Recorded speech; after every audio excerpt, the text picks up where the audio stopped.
Is receive the gift of God. Tanggapin natin ang regalo ng Panginoon. Alam mo mga kapatid, marami na tayong natanggap na regalo ng Diyos. Amen. Marami na. Ikaw, una pa lang yung buhay mo, regalo yan ng Diyos. Yung profession mo, regalo yan ng Diyos. Yung anong meron ka, yung partners mo mga kapatid, ngayon, regalo lahat ng Diyos yan. Sasakyan mo, properties mo, tahanan mo, lahat yan, regalo ng Diyos. Kasi aminin natin, wala tayong pag-aari sa mundong ito. Amen po. Lumabas tayo hubad. Babalik tayo sa Ama, hubad. Wala tayong madadala.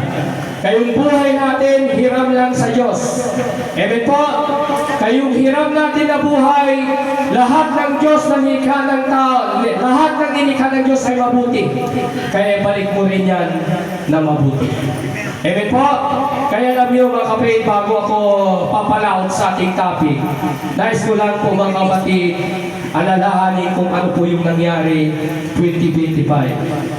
Ang dami pong nangyari mga kalamidad. Ang dami pong bagyo. Di nyo pa napansin mga kapatid, 2025, ito yung pinakamaraming typhoon na dumaan na bagyo sa bansang Pilipinas. Halos buong bansa ng Pilipinas, Luzon, Visayas, Mindanao, nakaranas ng typhoon.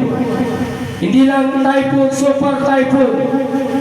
At hindi rin lang po yan mga kapatid, lahat ng buong bansang Pilipinas, Luzon, Visayas, Mindanao, nakaranas ng lindol.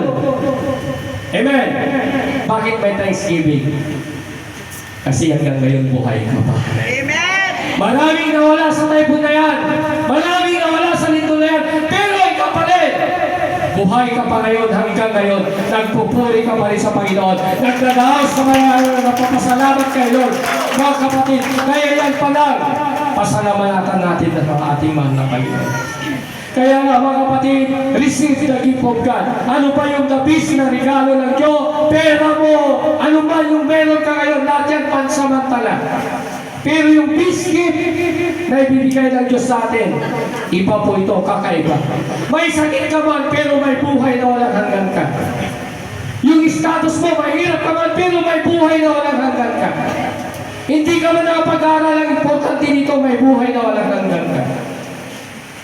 Ano man yung pinagdadaanan mo ngayon mga kapatid, ang importante yung buhay na walang hanggan. Kasi sabi nga sa Biblia, ang buhay na binigay sa kanyang anak, hindi lang second life pa yan, may darating pa na buhay po yan. Kaya tatandaan po natin mga kapatid, kahit anong mangyari, huwag tayong bibitaw sa pangako ng Diyos. Kahit anong mangyari, ano man yung achievements mo sa buhay, ano man yung marating mo sa buhay, tatandaan mo, andyan ang Diyos para sa iyo, kapatid. Hindi ka nag-isa sa buhay na ito. Ang dami pa tayong susungin 2026, pero ang dami tayong ma-receive pa na blessing 2026. Amen po. Kaya napakapalat po natin kasi isa po tayo sa nagdadaos, nagpapasalamat tayo sa Panginoon. Mga kapatid, amen po. Amen. Masaya ba tayo? Amen. Mga kapatid, sige, punta po tayo sa ating topic, Romans chapter 6 verse 23. Sapagkat ang kamatayan at kabayaran ay kasalanan. Ngunit ang libreng kaloob ng Diyos ay buhay na. Libre ito kapatid. Hindi mo kayang bayaran kahit gaano ka kayaman. Hindi mo ito mabibili. Kasi ito bigay ng Diyos na libre. Amen po, wala kang paghihirapan ito, kundi sumunod ka lang. Dahil alam niyo mga kapatid, ang buhay na walang hanggan, akala niyo, ang buhay natin ngayon napakaiksi. Kaya sabi ng Panginoon, hawak niya yung buhay natin. Sabi sa Biblia, life is short. Pero ang Diyos natin ang may control ng buhay. Kaya tatandaan mo mga kapatid, may karamdaman ka sa oras na ito, humingi ka sa Diyos ng buhay, mga kapatid. Kasi siya yung nagdudugtong ng buhay. Kaya kung may karamdaman ka, mapalad ka, bakit? Hanggang ngayon buhay ka pa. Amen!